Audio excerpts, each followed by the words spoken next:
You know what it is. We're back again. I'm Mike D. Brother LT. And here we go. Today we want to go ahead and talk about mothers. Not like that. We're going to talk about mothers in a good way. Not your mama, but we're going to talk about mothers, okay? Mothers. Yeah, mothers, not mama. Okay. Well, yeah, mamas. They can be mamas. They can be mama. Yeah, ma. I call my mom mama. Sometimes when I'm in trouble, yes, ma'am. You know, I think but we're gonna talk about works. all that stuff. We're gonna make it. We're gonna dive deep into what mom means to us. So, let's go. Let's roll. My mama passed when she was 88 years old.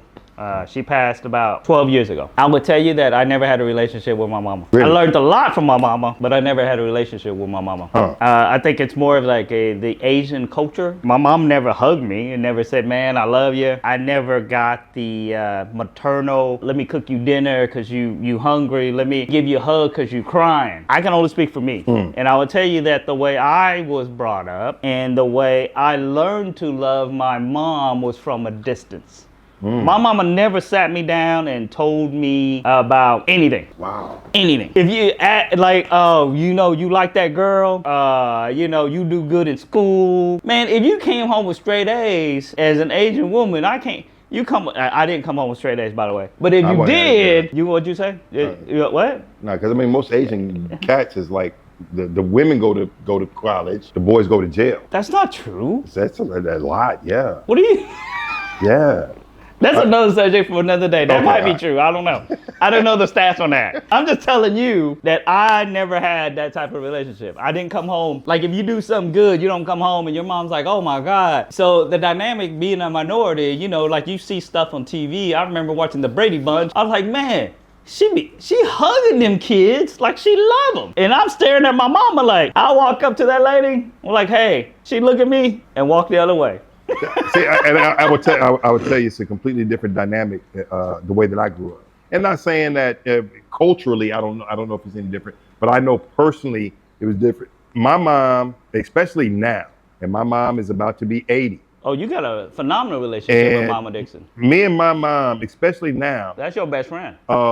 We have no secrets, none. No, I know that. We talk. My mom was the one that told me about women and how to deal with women, what to expect from women, what not to expect from women, so forth and so on. She told me my mom was the one that said, hey, listen, if you getting your ass beat down the street, don't you come back in this house beat up. You better take your ass back down the street and whip that nigga's ass. She was the one that did that. Because Pop was in the military, so he was gone a lot. So she was your mom and dad? No, she was all mom. And I say that to say that she was that loving, caring person that you expect from your mom. Because it's not like my dad was an absentee dad. No. He was just in the military. Yeah. If we mess up and Pop could be all the way in Vietnam and he used that daddy voice and we straightened up for like 3 or 4 weeks, we'd still not being there. But mom was that person that we just didn't have. And today I don't have no secret. I can go to my mom and I can talk. If I'm talking about sex, I can talk about sex with my mom. And she's like, you know, baby, we didn't do that type of stuff when me and your daddy, we didn't do that stuff. But you know, but that's mom's. I don't think most people do your type of stuff. What you doing? See, there you go, always trying to get personal. He always trying to get personal. That's not personal. Shit. I'm just saying. It's a comment. Always personal in my shit. It's just a comment. I'm just saying, it's just bro. A comment. That some shit is like off limits and shit. Okay.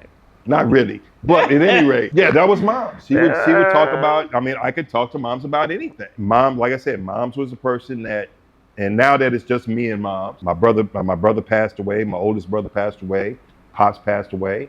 So it's just me and my moms. And now for me and my moms, we talk about everything. Y'all do have a special bond. We have and we've always, I dare not say that I'm a mama's boy. Y'all have a really, from an inside and also an outside, meaning that, you know, just looking at you and Mama Dixon's relationship, it is extraordinary, a special bond between a mother and a son. Yeah, no, we talk about, like I said, not only do we talk about everything, but it's also a thing where I have my complete trust in her. She has her complete trust in me. Let me ask you something, though. That's kind of a weird deal because most cats don't have that bond with their moms. They love their moms, but they're not truly transparent with their moms. I'll pay you a compliment. You a man's man. right? I am. And that's not a I sign. am. That's not being weak that you tell your moms everything, but that's kind of also really unique in a lot of sense because most dudes, I dare to say, just love their mom, and it's always very surfacely. They don't have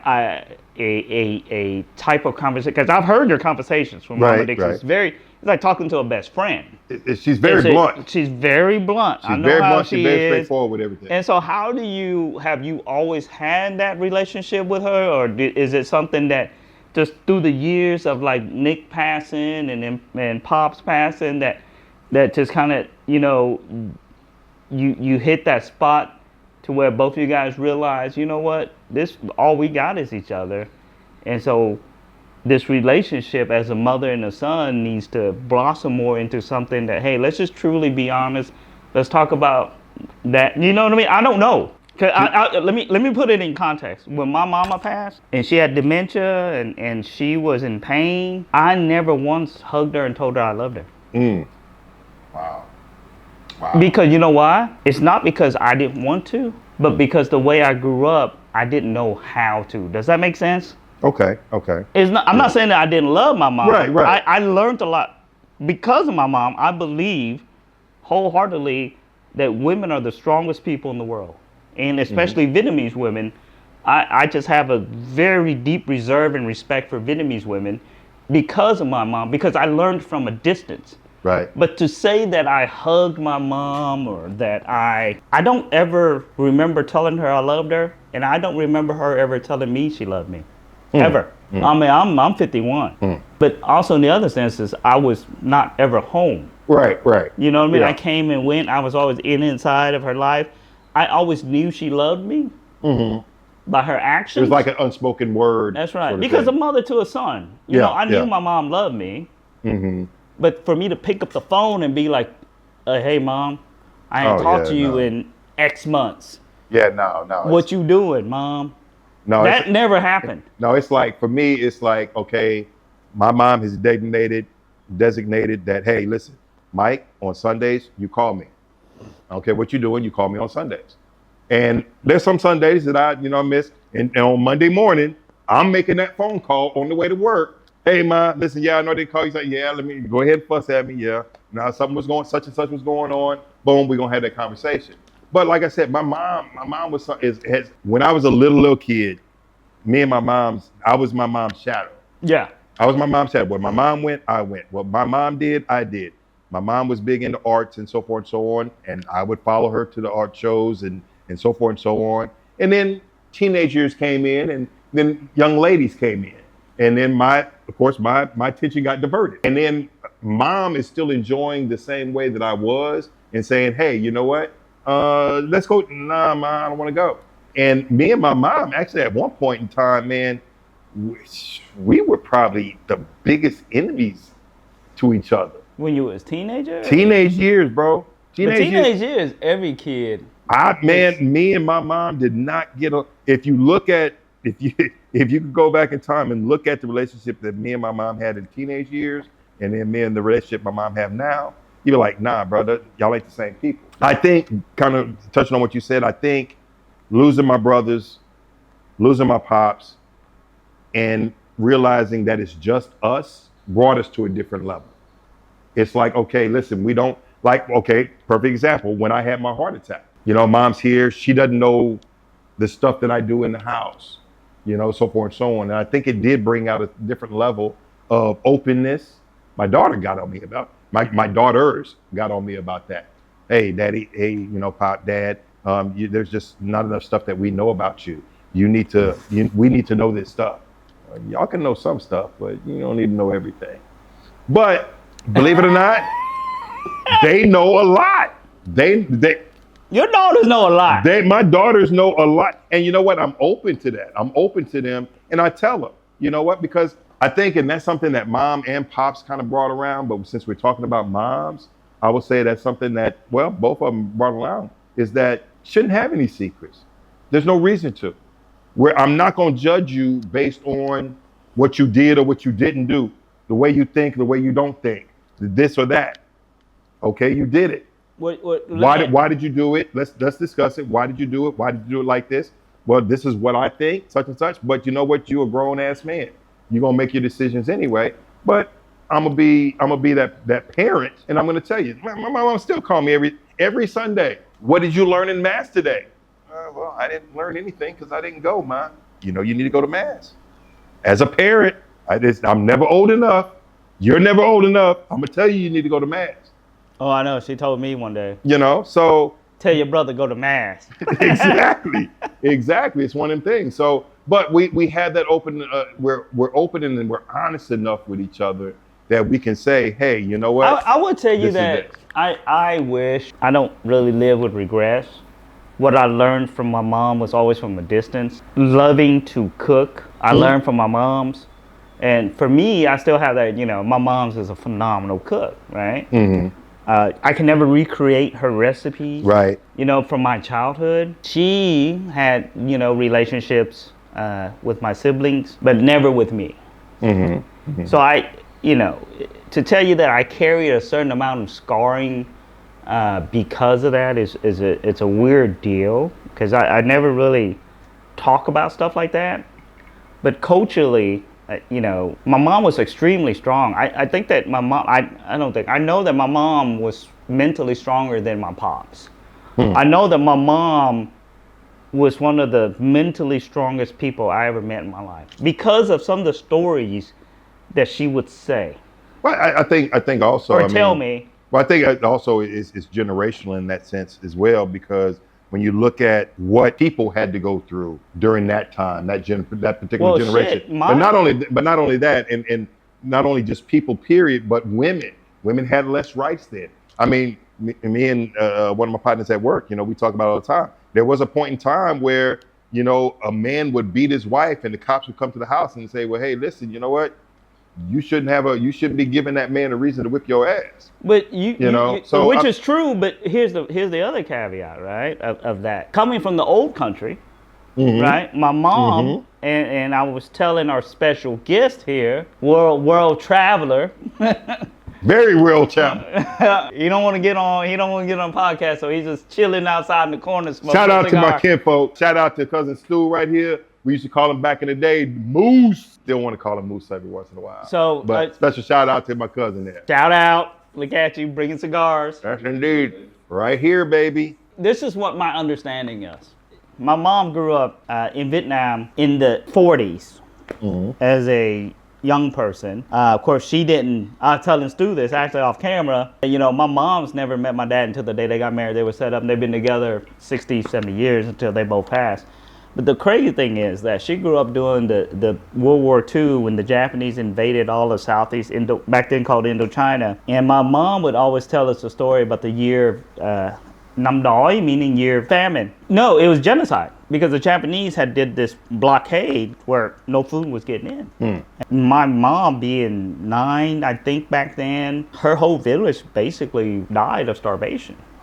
And she had to eat grass. Right. She had to...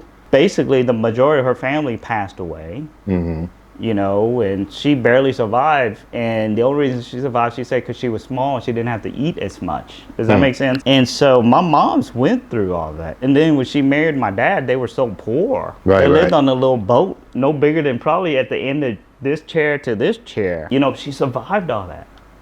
She survived getting beat by men. Like, she would tell me stories that, you know, she would be on the boat, random dudes just, you know, get drunk, running the boat. Yeah, you remember the movie that we watched, the Vietnamese movie of that we watched, and you said, man, I don't really want to look at this scene. That's right. Because my mom would tell me these stories of just, I mean, in all honesty, it's rape and pillage. Right. And yet this lady at this young age survived and made a family.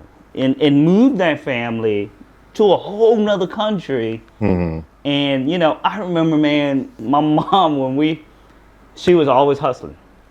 She always made money for the family. My dad is a worker. Does that make sense? Like, he just worked. My mom was the one that, like, okay, you do this, let's save money this way. You do this, let's get some money this way. You know, she literally got my family out of the so-called whatever, the hood, moved to suburban America. And she did all that saving pennies. If my family made $1,000, this is back in the 70s, late 70s, early 80s, right? That's a combined net. Right. My mom probably saved 800 of it and then used that 800 Well- to make money and investments in the community, in this and that. And in that, she pulled us out. Right, but I never, until now, I never really truly appreciated what she did. Well, I would tell you this, man. I think as far as dynamics, just the dynamics between men and women, we as men, we really could care less where we live. Whether it's a 5-bedroom house, whether it's a penthouse, whether Some it's men, some do, but I mean, bro, the niceties that we have in our homes and everything else. Is from the women. That's a fact. The reason why I drive what I drive, the reason why I have the decor, if you will, in my house, is because when I bring a woman by, I want it to make it look nice. I can care less, truly. all right, Truly. but that's probably for another day. But we talking about mamas. Well, but getting back to that is that moms, and I say that to say this, is that the reason why we are the way we are, it has a lot to do with our mom, a tremendous amount to do with our mom. Now, whether it be the relationship that you had or the relationship that I had with our moms respectively, that's where it kind of all comes from and all stems to. Let me ask you something. Who are you more like, your moms or your pops? I'm a combination, bro. See, I think everybody says that. I would tell you that I'm more like my mama. I'm a combination. I think that there's certain attributes that my pop has that I'm really, really like. I'm really patient on certain things. I am too. That's my pops. That's a lie. I know, yeah, you ain't patient worth a shit. But that's my pops. My pops always has been a very patient person. If my cousin was on film, he would tell you his one of his older brothers, Adrian, as a matter of fact, came to live with moms and pops when they was in DC. Everybody, all his brothers and sisters, pops was their cool uncle because they could go to pops and they could talk to pops about anything, and he would never overreact. That's right. Because I've had my conversations with pops. You've had your conversations with pops. However, mom, very emotional, very blunt, and not saying that she wasn't a cool Annie or whatever, because the guy still got the relationships there, but she's very direct. She is.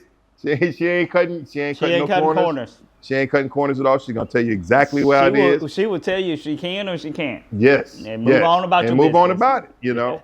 But so taking on traits, you know, one of the things that's about me that I think the artistic flair that I get is from my mom's. What about personality wise? What do you feel like your mom's has instilled, not instilled, but you know what I mean? Like you kind of sit back, because we older cast now, and you get to reflect back on the things that your mom's has passed on to you as a grown up. Right? Okay, so besides looking like when I was young, looking like Michael from Good Times, or the you mean Dynamite?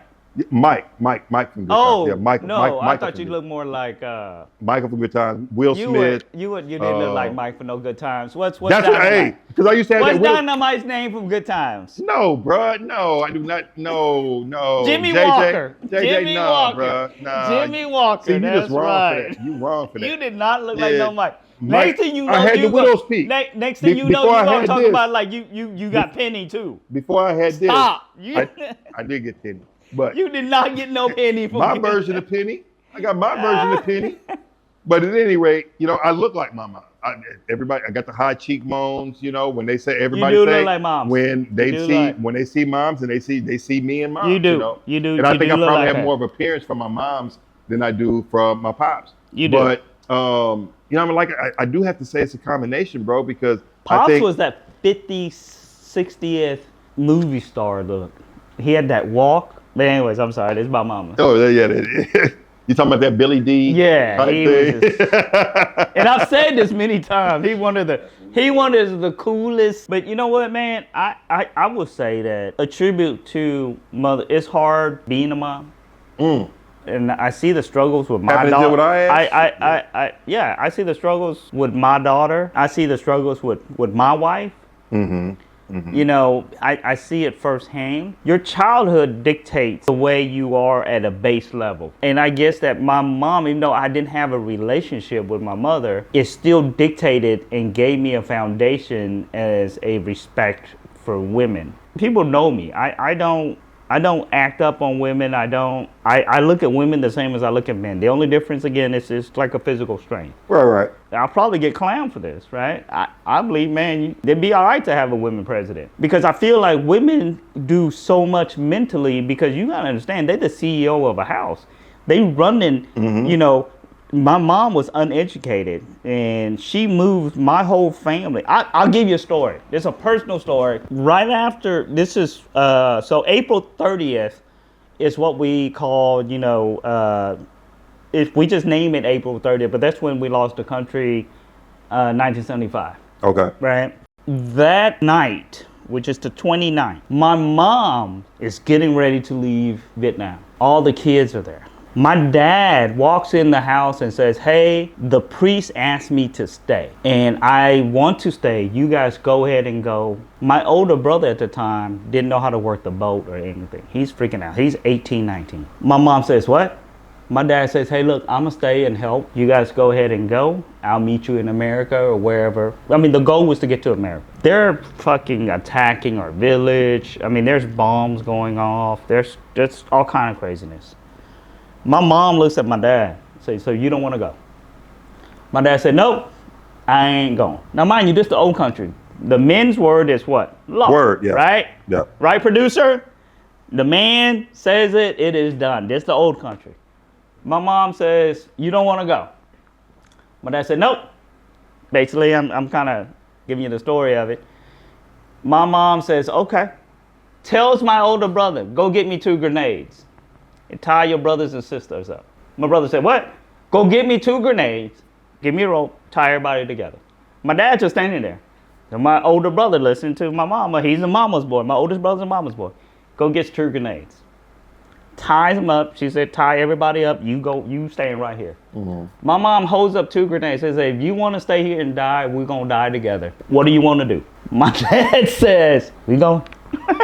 Now, he didn't say it like that. But from the stories, from what firsthand account, I was a young kid. I didn't know. Side note, they forgot about my ass, and my brother had to go get me. But that's a whole nother story. They knew what they were doing. And they leave that motherfucker back there. But let me tell you something, man. You know how powerful that is? For a woman with 7 kids. Now, we had my mama had 11 kids. 4 died. 4 of my siblings died. But for my mama to do that, and basically tell my dad, you gonna stay here and die, we gonna die together as a family. And my dad says, okay. Well, I think there's a dynamic about mothers, and we're talking about mothers and everything else, but I think there's a certain dynamic about mothers, and it's a reason why we have the saying that a man can have a house, but it takes a woman to make it a home. Which is a weird dynamic, right? Why some dudes can't respect what a mama goes through. I don't think it's a lack of what a mom goes through, and that's a whole different subject. But we talking about mamas. We're talking about moms. So I think most men do respect what a mom goes through, and then as a matter of fact, I would even venture to say that most young men, when they do go out to seek a wife, not that we never really find it, but we try to seek a wife that's going to be like our mama. That's true. We seek a woman that's going to be like, now, you know, and I ain't going to hold you. I ain't hit one of them. Shit. I ain't can I say something now? No, or you can't say that. You can't say that. Now? You can't say shit. Right. But I missed the one. I got something to say, but I ain't going to say it. Don't say, it's in my private shit, bro. I'm not saying, I'm just asking you what a question. I'm saying, no. The answer is no. All right, hang on. Let it go. I just winked. But at any rate, we do seek out shoe gang. And I think a lot of times, you know, the same thing. I think young ladies try to seek out men that are like their father. I believe that. But I mean, for me, I would tell you, for me, I didn't marry my mama. No, I obviously didn't. My wife is an extremely, extremely strong woman. Yeah. Shout out to you, Aunt Lisa. Love you. Happy Mother's Day. Happy Mother's Day, Mom. Happy Mother's Day to all the beautiful moms out there. And I would tell you that, I didn't go down that route. But also my life is a little bit different. I never got to experience the family life. Right. But that's a whole nother in itself. I never really lived at home. What I saw was always from a distance. What I saw was how strong my mom's was the few times in my life that I asked her for help. But that one time I asked her, she did something that I was just like, oh my God, this lady's crazy. Yeah, well, and you talk about a mother's strength, and we talk about mother's strength, and I'll tell you one story. I think I told this story about my mom. I think we talked about that with racism. I'm not sure. But oh yeah, we did. Back in when y'all just moved to Alec, way back in the day. Oh, what? No, that's only one of them. I remember, in fact, cousin Stu here, Dana, sister. Name was just Dana and sister. I don't know if you came up that time, but something ended up happening, and something was going on across the street, and I don't know where Pops was. But Mom went out there and handled the shit. No, I know. Because that was just who she was. Another time when they burned trash in our yard and they egged our house. Well, Mom's went there, bought a whole dozen eggs, went around the corner and egged the shit out the house. That's right, she did. She told me that story. Said, I ain't leaving until the cops come. That's right. Stood out there. And when the cops came, said, listen, here, I will egg the house because the best bet is to go ahead and make sure that you protect the shit out of my house. Because if my house burned down, your house burned down. That's right. And the cops couldn't say shit. So that's the strength of a woman. No, but you know what's weird? Like we always talk about, oh yeah, that dude, he gangster. He hardcore. I'm telling you, women, mamas can read. They will burn the world down. Especially if they protecting their young. They will burn the world down to take care of their kids. In society now with social media and all this craziness, you see somebody acting tough, you see whatever that it is. Ultimately, man, one of the toughest people in the world is a mama. I agree. And these people, I'm telling you, they CEOs of their household. Yes, definitely. They are protectors of their household. Mm-hmm. They will work to put food on the table. And then what people discount is like these women, like old school women, will still cook and clean after a long shift at work, after 2 shifts at work, and still go through the process. Because I see that even with my wife now.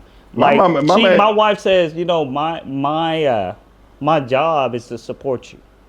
Mm-hmm. And how does she support me, right? By doing certain things I don't like to do as a man, because I'm just a worker. I'm just a worker ant. Right. I go out and I work and I provide. We for the family. grind. But my wife is the one that watches the household, and then my mama, dog. I'll tell you another story about how crazy my mama is. When I was a kid in Allen Parkway, me and my little friends, I was probably 6, 7 years old. We broke this dude's window. My little brother happened to be the last one walking up. The owner of the house comes out and punches my little brother in the stomach. Right? We as kids, I ran off, I didn't see it. You said, fuck your brother. No, I didn't see it. I love my brother. But I didn't see it. So, me and my little friends ran off. He went home and told my mama. I came back to see what all the commotion is, because back in Allen Parkway, everybody knew everybody. My mama stood there with my younger brother, called this dude out. Basically, you motherfucker, you touch my son, I will kill you. Come out your house right now. Mm-hmm. My brother's standing there, right? That Mick? This dude was like, was that me? Yeah, my younger brother. He threw, and my mom said, I don't give a shit what he did. You come out, you touch my son, come get your ass out of here. I'm not saying that my dad didn't know. What I'm saying is my mama took care of the situation. Now, mind you, I picked up the pieces at the end and I threw rocks at his house as a little kid as revenge, but that didn't do nothing. But my mom made a point. My mom in that village made a point, like, you ain't gonna mess with my kid. Well, just like. Bro, but that's, as an Asian woman that's supposed to be submissive, like she will listen to what my dad wants to do and cook and work her ass off. But man, when you, like every mama, man, when you cross that line, you don't mess with your kid. Yeah, you don't mess and with the youngest, come on, dog. You mess with the youngest, it's over with, dog. Hey, not my baby of the house, not my baby. No. For sure. You mess with the youngest kid in the house. Shout out to my younger brother, man. He he used to date this beautiful young lady. Between her and my brother, and my older sister, man, when my mom went to dementia and my dad was going through and my grandmother, they took care of them for years. Yeah. Like, I mean, you was there. Oh yeah. You know, wake up in the morning. But my brother had a special bond with my parents, and especially my mom, which I didn't. I'm not saying that I was jealous of it. I let the communication in the way I grew up get in the way of having that relationship with my mom's. Yeah. Because like my kids would ask me, you know, I don't know my mom. Like I don't know my dad. I know who my mama is. Right. Like, you know, there's probably gonna be questions asked, well, you know, you didn't know her name. And no, I didn't know my mama that way. Yeah. I knew her as a provider. I knew her as a woman. I knew her being strong, but I didn't know her in that manner as far as relationship with me. But I do know, by any shadow of the doubt, she was the strongest person mentally, willfully. Like, I truly believe if she put her mind to it, she could probably move mountains and be the leader of the free world. Let me ask you a question. Do they make women like your mom anymore? I think I married one. Got lucky. I think the producer married one. Stu, anyways. I think Just like my mama. I think that the discussion of modern But women. why would you? The dynamics. But why would you want somebody like that? Like your mama?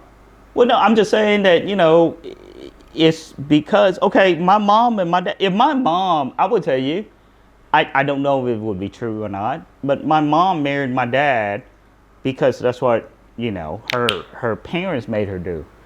Because of the old country, your parents are the law.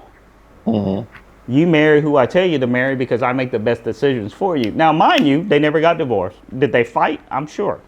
Right. Did my mom wake up in the middle of the night and like, I hate this dude? I'm pretty sure that happens because she's a human. The reality is that they stayed together.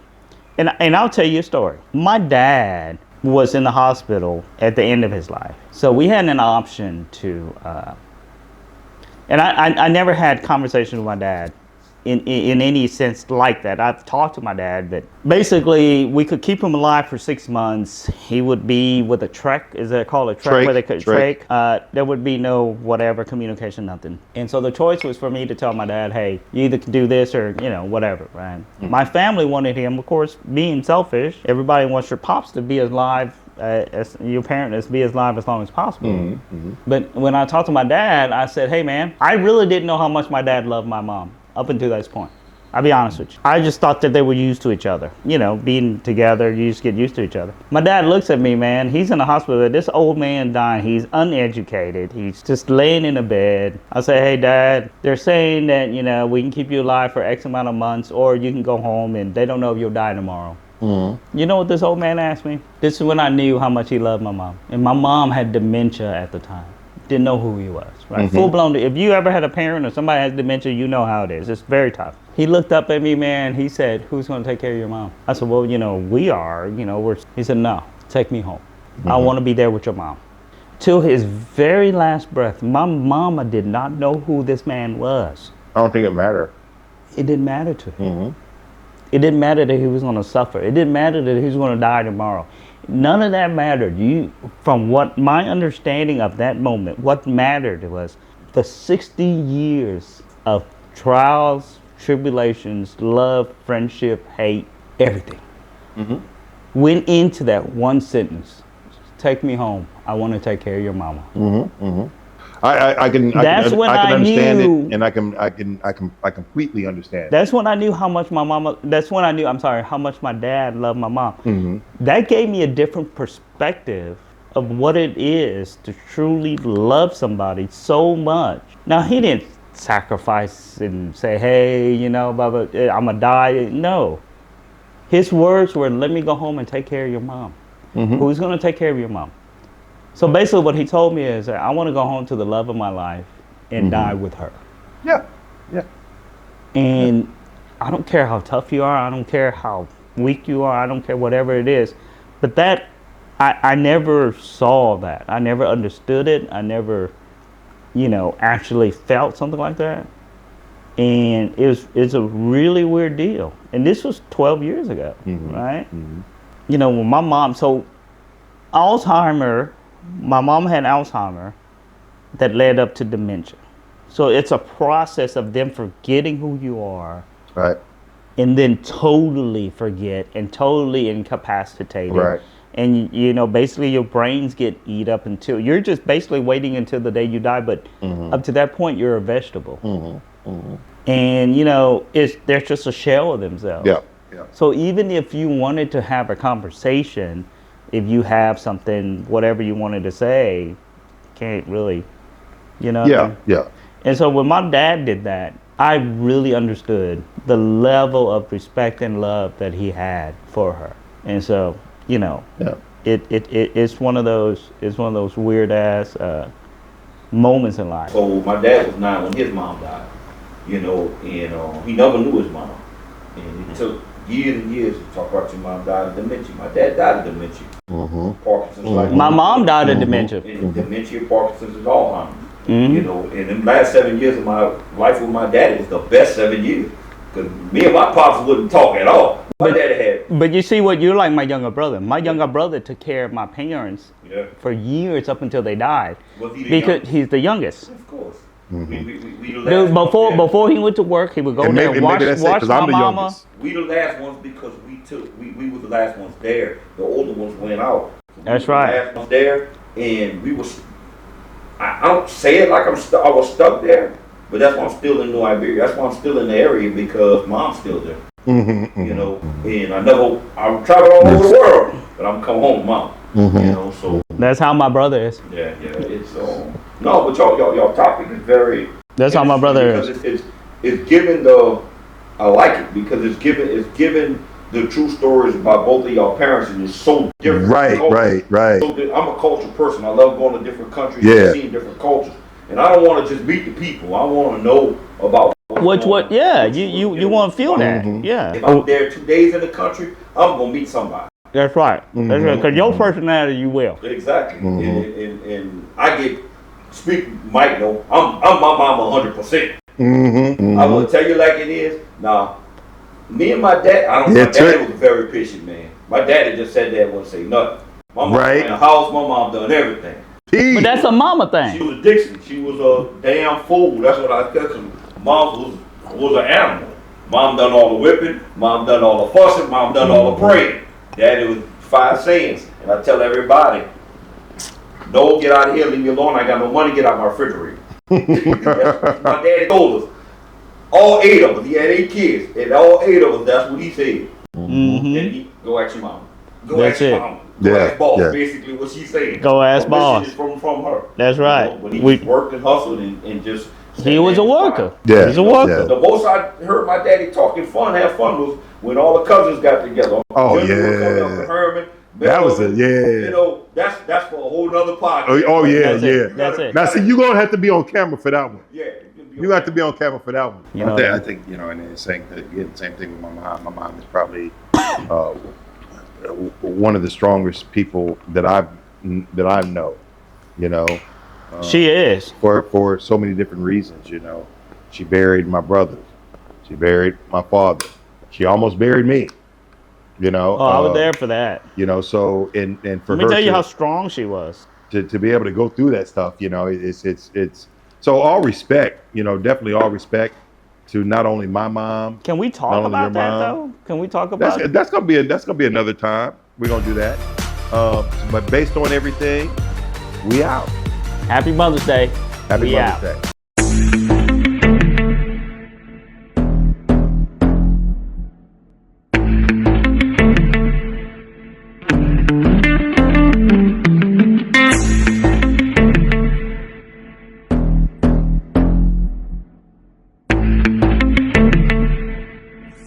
Thank you.